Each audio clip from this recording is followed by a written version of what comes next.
నా ఫ్రెండ్స్ చూడండి రోజుకి ఒక విచిత్రం చేస్తున్నారు. వీళ్ళు రాను రాను ఎట్ట తయారవుతారో ఏమో. అసలు ఏం జరిగిందంటే నిన్నైతే మాల్యాకి అయితే వెళ్ళాము. రాను రాను వీళ్ళు ఎలా మారిపోతున్నారో చూడండి. చూడు, పూర్తిగా చంద్రముఖిగా మారిన నీ భార్య గంగని చూడు.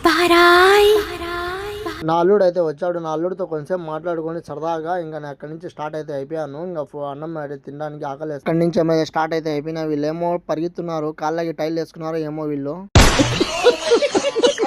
బయట ఏమో 50 డిగ్రీలు ఎండ ఉంది. ఆ ఎండలో వీళ్ళేమో తీసుకెళ్తున్నారు అన్నం తినడానికి కోసము. అవుతుంది అన్నిసార్లు అడిగారు ఎక్కడికి వెళ్తున్నావు అని. మీకు అసలు ఏం రైట్స్ ఉన్నాయండి మమ్మల్ని ఎక్కడికి తీసుకొచ్చి చంపడానికి? అటో ఇటో కష్టపడి ఇంకా మురుగాప్కి అయితే వచ్చేసాము. ఇంకా ఇక్కడ అయితే మురుగాప్లో లోపల ఈ బంగాళీ హోటల్ అంట. ఈ బంగాళీ హోటల్లో ఏమేమి ఫుడ్స్ ఉన్నాయో ఇంకా పోయి అక్కడైతే ఇంకా మన వాళ్ళు మొత్తం అయితే వచ్చేసినారు. ఇంకా కూర్చున్నారు. ఇంకా కూర్చున్నలోనే అంతలోనే వాటర్ కూడా వచ్చేసింది. ఇంకా ఫుడ్ కూడా వచ్చేసింది. ఇంకా మేమైతే 3 పాయాలు అయితే తెప్పించుకున్నాము. ఇంకా పాయ అయితే స్టార్ట్ అయితే చేసాము. చేసిన స్టార్ట్కి 5 నిమిషాలు